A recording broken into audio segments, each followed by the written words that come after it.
Bien-aimés frères et sœurs, vous connaîtrez la vérité et la vérité vous affranchira. Ça, c'est pas moi qui le dis, c'est la Bible qui le dit. Mais moi, je vous dis mieux. Vous connaîtrez la vérité historique, notamment celle de vos ancêtres kémites, et vous aurez une vision globale de ce que c'est que la vraie souveraineté politique. J'ajoute, vous reviendrez à la spiritualité africaine ancestrale et vous comprendrez les enjeux de l'indépendance économique. Et pour terminer, vous accepterez votre identité culturelle kémite et vous obtiendrez deux choses. La première, c'est la paix. La seconde, c'est le développement, à une condition. L'unité de toute l'Afrique noire, l'unité de tous les Noirs du monde entier. Otep à tous, bienvenue sur la chaîne des panafricanistes par essence, par conviction et par excellence. Celle des citoyens kémites par nécessité et obligation de combat. Nous sommes une chaîne qui n'est guidée que par nos ancêtres et rien que par les ancêtres qui appartiennent à l'égrégore du monde noir. Par conséquent, nous ne croyons en aucun Dieu venu de l'étranger.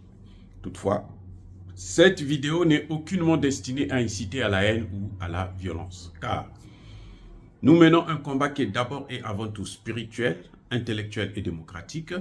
Ensuite, il est politique, géopolitique et géostratégique. Contre l'impérialisme, le colonialisme, le néocolonialisme et l'endocolonat, qui sont tous qualifiés de crimes contre l'humanité. Nous menons ce combat sur la base du principe fondamental que nous avons hérité de nos ancêtres kémites, qui est celui de la Mahat, c'est-à-dire solidarité, vérité et justice. Vous êtes donc en droit de connaître la vérité et nous avons l'obligation de vous dire la vérité, rien que la vérité, afin que justice soit rendue au continent africain. Et ça, c'est notre modeste contribution dans cette noble lutte en faveur de la souveraineté, la dignité, la solidarité et l'unité africaine. Ça, c'est ce que nous appelons le panafricanisme. Bien-aimés frères et sœurs, je vais poser une question à Macky Sall. Qu'est-ce qu'il fait pour que l'Afrique et les autres pays du tiers-monde puissent récupérer les 300 000 tonnes de blé, céréales et engrais que la Russie met à leur disposition gratuitement? Macky Sall, on l'a surnommé le mendiant du blé, parce que c'est lui que les Européens ont envoyé. En fin de compte, ce n'est pas les Africains qui l'ont envoyé, ce sont les Européens qui l'ont envoyé pour aller demander à ce que Vladimir Poutine puisse laisser libérer le blé, les céréales et les engrais. Nous avons apprécié la démarche parce qu'on ne savait pas qu'en fait, on s'était fait avoir par Macky Sall qui partait négocier pour les Occidentaux. Poutine avait promis qu'il devrait ouvrir la voie afin que le blé, les céréales et les engrais venant de l'Ukraine et de la Russie puissent sortir, qu'ils puissent être disséminés, distribués dans le monde entier. Mais qu'est-ce que nous avons vu? Sur près de 128 bateaux, les grands navires qui portent des tonnes de produits, tout est allé en Occident, en Europe et même aux États-Unis. Ah oui, c'est parti en Europe et aux États-Unis. À peine 3 navires sont allés dans le tiers-monde, dans les pays, vers les pays pauvres, c'est-à-dire les pays africains et les pays d'Amérique latine, et aussi les pays d'Asie. Donc ça veut dire que l'Afrique a dû recevoir peut-être un navire, l'Amérique latine, les pays de l'Amérique latine, un navire, les pays d'Asie, un navire. Tout est allé chez les Européens, chez les Occidentaux, les pays de l'OTAN. Voilà une escroquerie politique. Là, il s'agit du blé ukrainien, parce que là, ils peuvent acheter.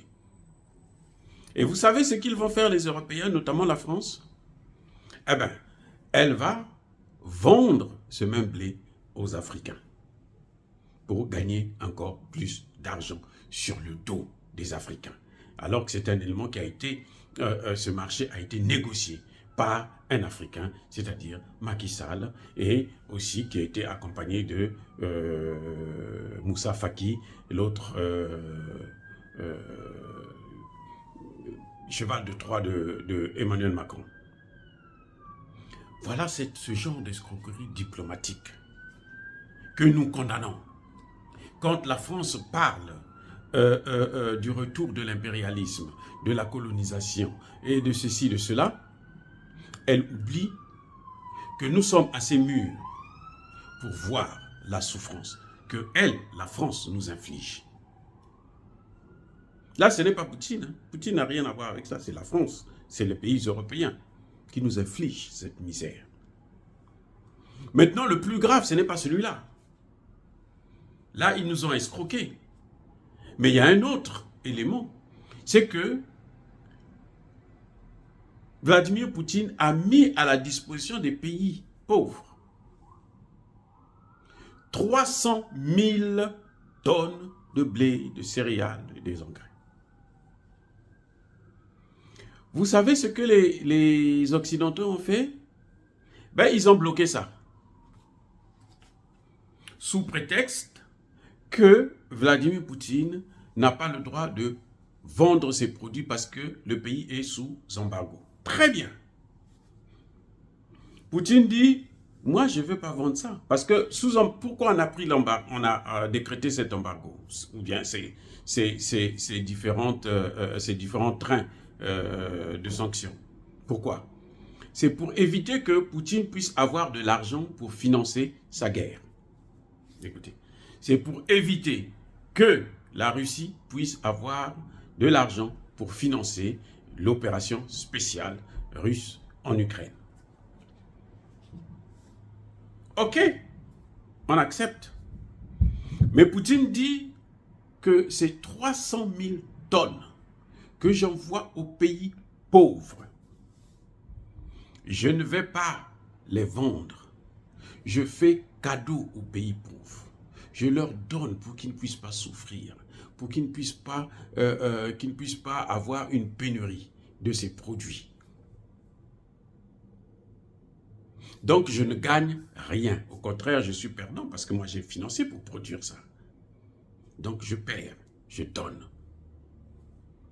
Que font les Occidentaux? Ils prennent ça encore et ils bloquent ça, ils se le distribuent. Écoutez bien, ils distribuent ça entre eux. Ils se partagent les produits russes destinés aux pays du tiers-monde, d'Afrique, d'Amérique latine et d'Asie. Maintenant, comment vous allez qualifier de tels actes? Comment vous allez qualifier de tels actes? Si moi, je prends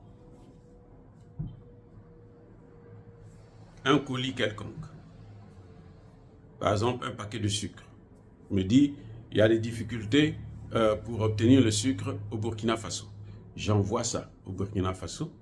Et puis, le premier ministre malien prend ça, il garde ça chez lui. Il n'envoie pas à destination. Ce n'est pas à son nom, c'est bien écrit Burkina Faso. Et puis, lui, le Malien, il prend ça, il bloque ça chez lui. Il utilise ça. Comment ça s'appelle? Ce produit-là, qui était destiné au Burkina Faso, qui va maintenant vers le Mali, a été donc détourné. C'est un détournement international. C'est un vol international. C'est du vol. Tout si simple.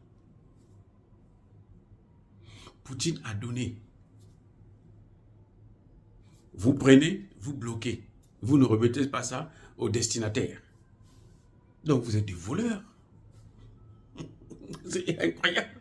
Et vous criez haut et fort que lui, il veut vous affamer. À cause de lui, vous avez faim. Il est en train de causer la crise mondiale. la crise alimentaire mondiale. On dit que c'est Poutine. Mais Poutine a pris tout ce qu'il avait dans ce domaine, il vous donne. Il donne à d'autres gens. Et les gens qui se disent riches, eux, ils prennent ça. Ceux qui ont pris des sanctions contre Poutine, ceux qui sont en désaccord avec lui, ceux qui combattent contre lui, ce sont ceux-là qui prennent ça et qui gardent. Et vous savez ce qu'ils vont faire? Ils vont revendre ça en Afrique. Alors qu'on a donné ça gratuitement. Ils vont revendre ça en Afrique. Comment voulez-vous que la jeunesse africaine puisse qualifier, puisse avoir des bons sentiments vis-à-vis des Occidentaux? Comment? Expliquez-moi. Ils sont en train de, tout le monde voit, maintenant avec les médias sociaux, là, même si RFI, France 24 se taisent, ils n'en parlent pas, mais tout le monde voit, tout le monde sait ce qui se passe. Et ce qui est encore plus scandaleux, c'est que Macky Sall qui a négocié le marché, là, il se cache. On ne le voit plus. Il a disparu, puisque, en fin de compte, il a fait les démarches, c'était pour les Occidentaux, et il était conscient. Et oui, c'est ça qui est terrible. Parce que s'il n'était pas conscient, il devrait réagir, il devrait voir les mêmes qui l'ont envoyé, les mêmes qui l'ont mandaté, les mêmes qui ont dit que l'Afrique devrait souffrir de faim, les mêmes qui ont dit que l'Afrique devait mourir de faim, les mêmes qui ont dit que le monde devrait souffrir d'une crise alimentaire grave. Lui qui a dénué la situation, c'était lui qui devrait partir maintenant voir les Occidentaux, poser le problème. Or, il a disparu. Il a disparu. Il se contente d'aller voir le président ukrainien. Très bien, le ministre des Affaires étrangères ukrainien de le recevoir en grande pompe. Très bien, c'est de la diplomatie. Mais est-ce que nous n'avons pas les yeux pour voir? Quand on va dire que c'est Poutine qui nous manipule, qui manipule la jeunesse africaine, qui manipule les médias, mais nous ne voyons pas? Ou on est bête? Dans nos têtes, là, il n'y a pas de cerveau? Non. Il y a quelque chose qui ne va pas. Je crois que les présidents africains, les Mbalo qui circulent, qui passent leur temps à imiter, à faire ce que Emmanuel Macron leur demande, c'est ça qu'ils devraient régler comme problème. Pourquoi le blé, les céréales, les engrais qu'on envoie dans les pays pauvres, en Afrique notamment, pourquoi ils bloquent ça et ils vont encore vendre ça aux Africains alors que ça leur appartient? Quelque chose qui vous appartient, on prend, quelqu'un vient, il prend ça et vous vend. C'est le gangstérisme. Ce sont des gangsters, c'est des bandits, des brigands. C'est des brigands.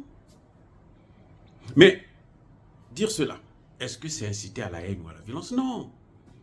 Yaba colère veille. Nous sommes une force tranquille. Ok? Je persiste et je signe. Soyez bénis par le Dieu des Kémites. J'ai dit et j'assume. Abou Abia.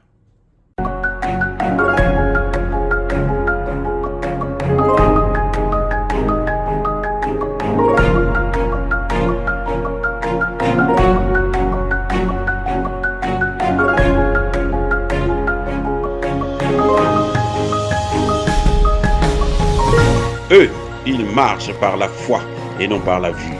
Mais moi, je vous conseille vivement de marcher par la connaissance scientifique et historique, notamment celle de nos ancêtres kémites, par les 5 sens et par l'intelligence. Abou Abia.